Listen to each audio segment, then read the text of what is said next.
नमस्कार, बहुत स्वागत है आपका। आप देख रहे हैं द न्यूज, आपके साथ मैं सृष्टि मिश्रा। चलिए आपको गोरखपुर से जुड़ी हुई एक बहुत बड़ी खबर बताती हूं। आपको पता होगा अभी अखबारों की सुर्खियों में गीता प्रेस छाया हुआ है। वो इसलिए छाया हुआ है क्योंकि गीता प्रेस को केंद्र ने 2021 के गांधी शांति पुरस्कार देने के लिए ऐलान कर दिया है। इससे विपक्षी पार्टियों को खलबली मची। आपने अभी तक न्यूज देख ली होगी, आपने खबरें देख ली होगी। कांग्रेस इसको कहीं ना कहीं बता रही है कि आप इसको अवार्ड क्यों दे रहे हैं। जयराम रमेश का भी ट्वीट आया। इस बीच काफी विवादित बयान जयराम रमेश ने दिए। कांग्रेस के दिग्गज नेता काफी इससे सहमत नहीं है। आपको चलिए आचार्य प्रमोद कृष्णम की बात बताती हूं कि आचार्य प्रमोद कृष्णम ने इस बात को क्या बोला है। गीता प्रेस को पुरस्कार देने की तुलना जयराम रमेश ने सावरकर और गोडसे से कर दी थी और इसी पर कांग्रेस नेता आचार्य प्रमोद कृष्णम जो लगातार अभी दिख रहे हैं कांग्रेस का विरोध करते हुए। राहुल गांधी का भी विरोध किया था, कहा था ऐसे बयानबाजी नहीं देनी चाहिए थी। और आपने देखा होगा कई बार पत्रकार क्वेश्चंस पूछते हैं कि क्या आपको बीजेपी में जाना है, उसका भी खंडन कर देते हैं।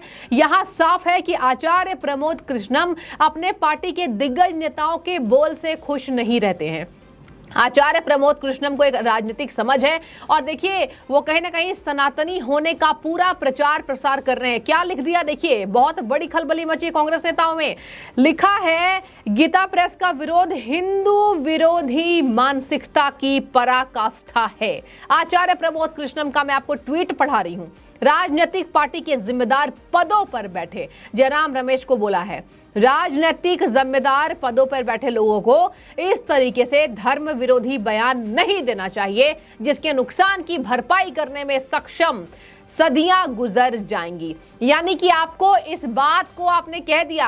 आचार्य प्रमोद कृष्णन ने कांग्रेस के तमाम दिग्गज नेताओं पर अटैक किया है जिसने गीता प्रेस को पुरस्कार देने का विरोध किया है। गोडसे और सावरकर से इसकी तुलना कर दी है। काफी शर्मनाक राजनीति। 100 साल से अधिक गुजर गए गीता प्रेस को। दर्शकों आपको बता दें, मैं खुद वहां उत्तर प्रदेश के चुनाव में गई हुई थी।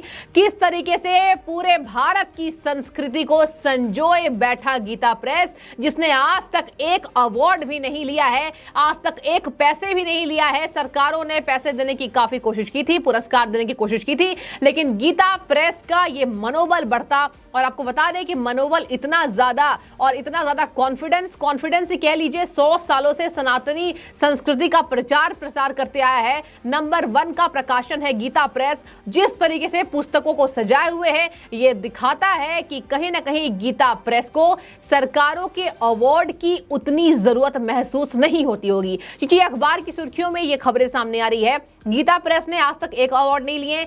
जब भी किसी को गांधी पुरस्कार दिया जाता है, आपको बता दें, कहा जा रहा है कि इसमें 1 करोड़ की धनराशि भी साथ में दी जाती है। 1 करोड़ की धनराशि लेने से गीता प्रेस ने मना कर दिया है और केवल वो पुरस्कार लेने के लिए सहमति जता चुके हैं। आगे आपको बता दें, आचार्य प्रमोद कृष्णम के इस बयान से खलबली मच गई कांग्रेसियों में ही। नीचे लोग कमेंट कर रहे हैं, धर्म का प्रचार करने वाले गीता प्रेस का विरोध ये सनातन विरोध दिखाता है। कांग्रेस की राजनीति केवल इतनी है, ओछी राजनीति है, तुच्छ राजनीति है। दर्शकों, आज कांग्रेस की राजनीति को तुच्छ करार दिया जा रहा है क्योंकि एक प्रकाशन को जब अवार्ड देने की कोशिश कर रही है केंद्र सरकार, आप लोगों को इतनी दिक्कत क्यों हो रही है, ये जनता तमाम क्वेश्चंस पूछ रही है। देखिए, अमित शाह ने भी पलटवार कर दिया। हेमंत बिश्वा शर्मा, ब्रांड प्रचारक बीजेपी के, उन्होंने भी पलटवार कर दिया। जेपी नड्डा ने क्या लिखा देखिए।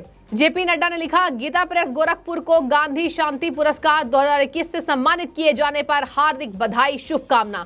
पीएम मोदी ने भी इस पर शुभकामना दिया है। असम के सीएम ने देखिए क्या पलटवार किया। उन्होंने ट्वीट किया, हेमंता बिश्वा शर्मा, आपने देखा होगा फायर ब्रांड नेता हैं, हमेशा ही ऐसे कुछ बोल जाते हैं कि विपक्ष सन्न हो जाता है। हेमंता बिश्वा शर्मा पहले कांग्रेस में थे, अब बीजेपी में आ चुके हैं और देखिए बीजेपी का तमाम प्रचार करते हुए, और यहां भी गीता प्रेस के जब विरोध हो रहे थे उन्होंने पलटवार किया। और देखिए क्या सटीक लाइन बोली है, आपको सुना देती हूं। कर्नाटक में जीत के साथ कांग्रेस ने अब खुले तौर पर भारत के सभ्यतागत, ध्यान से सुनिए, ये वर्ड्स काफी अहम है, सभ्यतागत। मैं इसलिए कह रही हूं कि आपको ये वर्ड को ध्यान देना पड़ेगा। देखिए, गीता प्रेस में कुछ भी नहीं है। भारत की संस्कृति, धार्मिक पुस्तकों का जोर, एक बड़े लेवल पर प्रकाशन वहां होता है। 100 साल से भी पुराना गीता प्रेस हो चुका है और गोरखपुर में इसलिए उसे सम्मान दिया जा रहा है। लेकिन यह भी विपक्षी पार्टियों को रास नहीं आ रही है क्योंकि केवल उसमें हिंदू संस्कृति की बातचीत ज्यादा है। आगे सुनिए इन्होंने क्या लिखा। हेमंत विश्व शर्मा ने लिखा, भारत के सभ्यतागत मूल्यों और विरासत के खिलाफ युद्ध शुरू कर दिया है। कांग्रेस पार्टी पर करारा तंज इनका। आगे लिख रहे हैं, चाहे वो धर्मांतरण विरोधी कानून को रद्द करना, जी हां, यही कांग्रेस पार्टी अभी कर्नाटक के अंदर धर्मांतरण विरोधी कानून को रद्द करने की बैठक कर चुकी है। कहा जा रहा है कि गौ हत्या पर भी ये कानून को वापस ले सकती है। शर्मनाक राजनीति कांग्रेस की। आगे सुनिए इन्होंने क्या लिखा। विरोधी कानून को रद्द करना हो या गीता प्रेस की आलोचना हो, भारत के लोग इस आक्रामकता का विरोध जरूर करेंगे। एक हवा भी छोड़ दी। देखिए हेमंत विश्व शर्मा बहुत उस लेवल के नेता माने जाते हैं जो केवल एक शब्द कह दे और काफी होता है। इन्होंने क्या कहा अंत में, आक्रामकता का विरोध करेंगे, यानी कि कांग्रेस की इस रवैये का जोरदार विरोध हो रहा है। लगातार भारत के लोग खफा है कि गीता प्रेस को लेकर ऐसी बातें कांग्रेस पार्टी कैसे कर सकती है। क्या कांग्रेस पार्टी को केंद्र के हर कामों का विरोध करना है और यही बातें जमीनी स्तर पर दिख रही है। आपको बता दें कि लगातार इस बात पर सियासत हो रही है। एक गीता प्रेस को सम्मान क्या मिलने वाला है, यहां विपक्ष को इस बात से भी पेट में तकलीफ हो रही है। इन्होंने कहा, लगातार कांग्रेस के अलग अलग नेता सवाल उठा रहे हैं। हालांकि आचार्य प्रमोद कृष्णन का यह जवाब कांग्रेसियों के लिए काफी है। आचार्य प्रमोद कृष्णन निडर, बेखौफ। और आपको बता दें कि जब भी कोई बातें कांग्रेस की तरफ से गलत की जाती है, आचार्य प्रमोद कृष्णन को आपने ध्यान दिया होगा, एकमात्र नेता है जो खुलकर विरोध करते हैं। हालांकि कांग्रेस पार्टी में ये अनुमति नहीं है। आपको बता दें अभी कांग्रेस पार्टी का विरोध करने पर जिस तरीके से आशीष देशमुख को कांग्रेस ने बाहर का रास्ता दिखा दिया कर्नाटक के अंदर, और कल ही मैंने आपको इस खबर को बताया था, आशीष देशमुख ने बस इतना कह दिया था, कांग्रेस के प्रदेश अध्यक्ष ठीक नहीं है और इनके वजह से नाना पटोले के बारे में बातचीत की थी, इनके वजह से ऐसा लग रहा है कि चुनाव कांग्रेस हार रही है। केवल इस बात से उनके ऊपर आपको बता दें नोटिस थमाया गया, उन्हें पार्टी से निकाला गया, 6 साल के लिए निलंबित कर दिया। हालांकि भारतीय जनता पार्टी में घर वापसी कर चुके हैं। तो मैंने आपको यह बात इसलिए बताई कि कांग्रेस में विरोध करने की अनुमति नहीं है।